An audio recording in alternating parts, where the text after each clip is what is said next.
Last class में यार अपन ने एससीसी, बीसीसी और एफसीसी के बीच में जो भी रिलेशन निकल सकते थे उन सब की बात कर ली थी। आज इस वीडियो में अपन न्यूमेरिकल करेंगे जो कि बेस्ड होंगे एससीसी, बीसीसी और एफसीसी पर। चलिए डिस्कस करते हैं।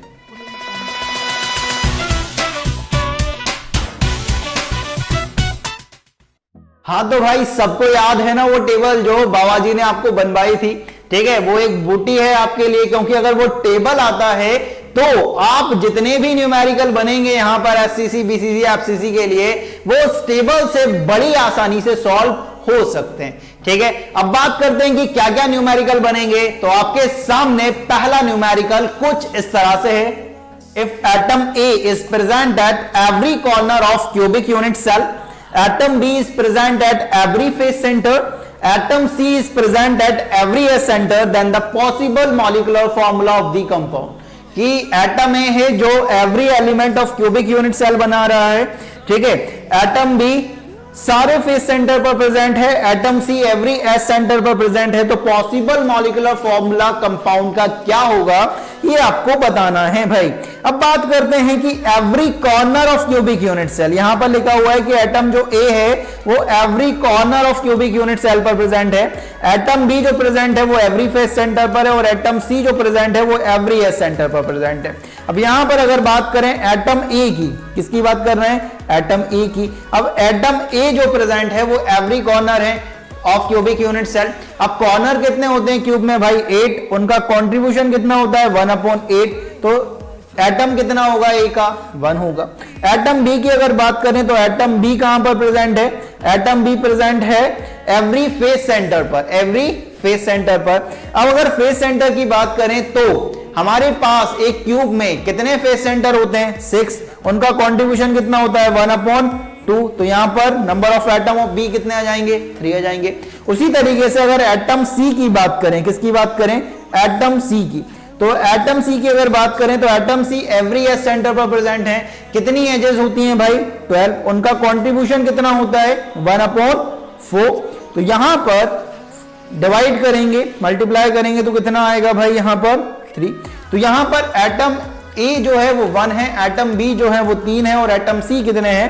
3 है। तो यहां पर जो पॉसिबल मॉलिक्यूलर फॉर्मूला निकलने वाला है, पॉसिबल मॉलिक्यूलर जो फॉर्मूला निकलने वाला है वो क्या निकलेगा भाई? पॉसिबल मॉलिक्यूलर जो फॉर्मूला होगा वो होगा आपके पास कितना कि A1, B3 और C3। ये पॉसिबल मॉलिक्यूलर फॉर्मूला होगा इस कंपाउंड का, जिसमें एटम ए सभी कॉर्नर पर प्रेजेंट होगा, एटम बी सभी फेस सेंटर पर प्रेजेंट होगा, और एटम सी सभी एज सेंटर पर प्रेजेंट होगा। उसका जो पॉसिबल मॉलिक्यूलर फॉर्मूला निकलेगा वो कितना निकलेगा? A1, B3 और C3। ये आपके पास फॉर्मूला निकलने वाला है, ठीक है। तो ऐसे जो पॉसिबल मॉलिक्यूलर फॉर्मूला वाले क्वेश्चन है उन्हें बड़ी आसानी से आप सॉल्व कर सकते हो। बस आपको देखना है कि कहां पर प्रेजेंट है और उसका कंट्रीब्यूशन कितना है। जैसे ही लिखोगे आपके पास आंसर बहुत आसानी से आ जाएगा। नेक्स्ट क्वेश्चन की तरफ मूव करते हैं। यहाँ न्यूमेरिकल सेक्शन है आज हमारे पास। नेक्स्ट क्वेश्चन देखो, नेक्स्ट क्वेश्चन आपके पास है कि atom A is present at every corner of cubic crystal, atom B is present at 75% of face centre, and atom C is present at 50% of edge centre, then find out the possible molecular formula. अब बात करते हैं कि atom ए जो present है वो every corner पर present है, atom B 75% of face centre, जो एटम सी है वो 50% ऑफ एज सेंटर पर प्रेजेंट है। अब यहां पर अपन किस तरह से निकालेंगे उसकी बात करते हैं। पहले एटम ए की बात करते हैं कि एटम ए का क्या लफड़ा है भाई। एटम ए एवरी कॉर्नर पर प्रेजेंट है, कॉर्नर कितने होते हैं? 8। कंट्रीब्यूशन कितना? 1/8। तो एटम कितना आ गया? ए का 1 भाई। एटम बी की बात करते हैं कि एटम बी का क्या चक्कर है भाई। एटम बी की अगर बात करें तो वो 75% of face centre, face centre कितने हैं आपके पास? 6। उसका 75% दैट इज 3/4, और फेस का कंट्रीब्यूशन कितना होता है? 1/2। तो इसे सॉल्व करोगे तो यहां पर जो वैल्यू आनी चाहिए, ये 2 से 3 टाइम कैंसिल हो जाएगा, यहां पर वैल्यू आएगी 9/4। एटम सी की अगर बात करें तो एटम सी जो है, ठीक है, वो कहां पर प्रेजेंट है? 50% of edge centre, 50% of edge centre. Edges कितनी होती हैं भाई? 12। 50% दैट इज 1/2, और कंट्रीब्यूशन कितना? 1/4। 4। तो यहां से अगर सॉल्व करना चाहोगे तो ये 4 से 3 टाइम कैंसिल हो जाएगा, यहां पर आएगा 3/2।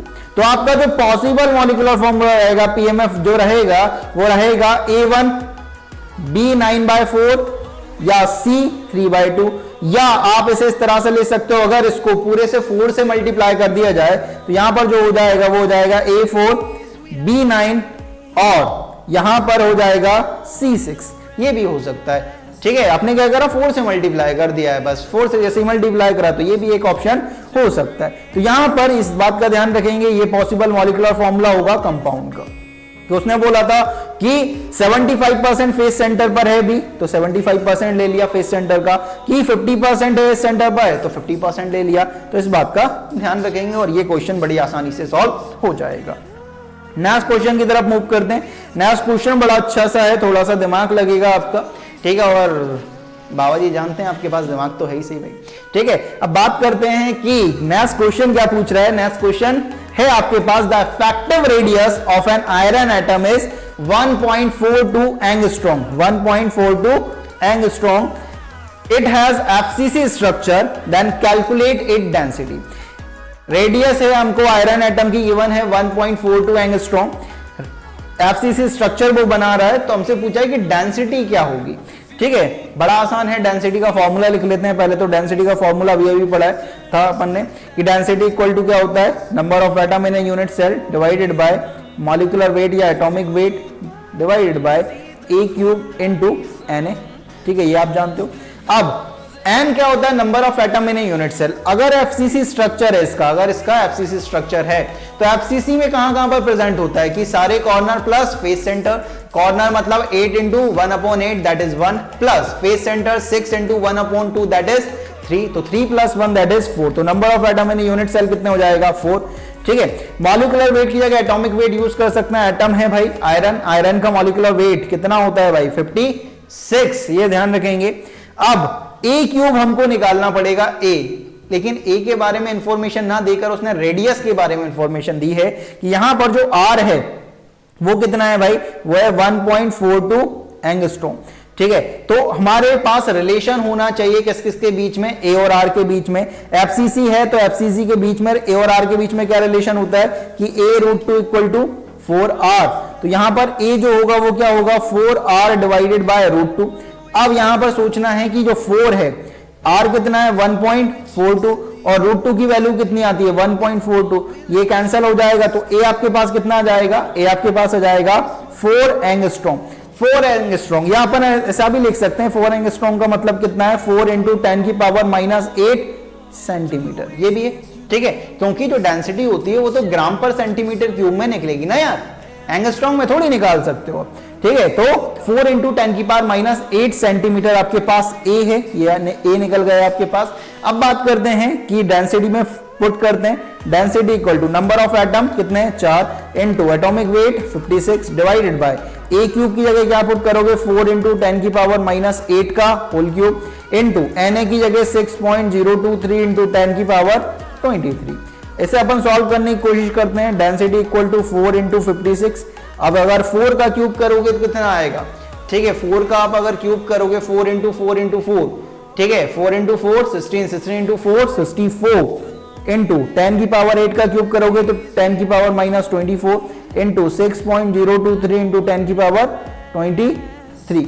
इसे अगर आप सॉल्व करते हो तो जो आपकी डेंसिटी है उसकी जो वैल्यू आनी चाहिए वो कितनी आनी चाहिए 5.1 ग्राम पर सेंटीमीटर क्यूब। ये आपकी डेंसिटी की वैल्यू आएगी अगर आप इसे सॉल्व कर लेते हो तो। बड़ा आसान है सॉल्व करना, किस तरह से सॉल्व कर सकते हो, ठीक है। किस तरह से सॉल्व करना है थोड़ा सा देख लो। इस 4 से इसे कैंसिल कर दो, कितनी बार कैंसिल हो जाएगा भाई 4 × 1 = 4, ठीक है। यहाँ पे बचेगा 24 आ जाएगा, 4 × 6 = 24। फिर 4 से दोबारा कैंसिल करो, 4 × 4 = 16, यहाँ पर 4 × 1 = 4, 4 × 4 = 16, ठीक है। तो यहाँ से ये 7 आ जाएगा, ये आपके पास 2 आ जाएगा, ठीक है। और यहाँ से ये 10⁻23 है, यहाँ 10⁻⁻24 है, तो यहाँ पर 10⁻⁻1 बचेगा। इसे ऊपर लेकर जाओगे तो ऊपर आ जाएगा 70 डिवाइडेड बाय 2 इंटू 6.023। उसे सॉल्व करोगे तो आपकी जो वैल्यू आएगी वो कितनी आएगी 5.1 इंटू ग्राम पर सेंटीमीटर क्यूब। 5.1 ग्राम पर सेंटीमीटर क्यूब आपकी डेंसिटी आने वाली है। तो ऐसे जब न्यूमेरिकल आएंगे तो आपने जितने भी न्यूमेरिकल अभी सॉल्व करे हैं यार, वो थोड़ा सा सोचो आपने किस तरह से करा है, कि आपने उस टेबल का यूज करा है, क्योंकि डेंसिटी का क्वेश्चन है तब भी आपका टेबल यूज हुआ है। ए और आर के बीच में रिलेशन आपको टेबल से पता चल गया। मतलब अगर आपको टेबल आता है तो ये क्वेश्चन आपके लिए बहुत आसान होने वाले हैं। तो टेबल को हमें बहुत अच्छी तरीके से दिमाग में रखना है, क्योंकि अगर आपको टेबल आता है दोस्त तो आप इन क्वेश्चन को बहुत आसानी से सॉल्व कर पाओगे। ठीक है, तो इस वीडियो में आज अपन ने न्यूमेरिकल देखे कि न्यूमेरिकल किस तरह से आएंगे और उन्हें अपन किस तरह से सॉल्व कर सकते हैं। तो इस वीडियो में बाबा जी की तरफ से इतना ही, मिलते हैं नेक्स्ट वीडियो में, तब तक के लिए जय हो।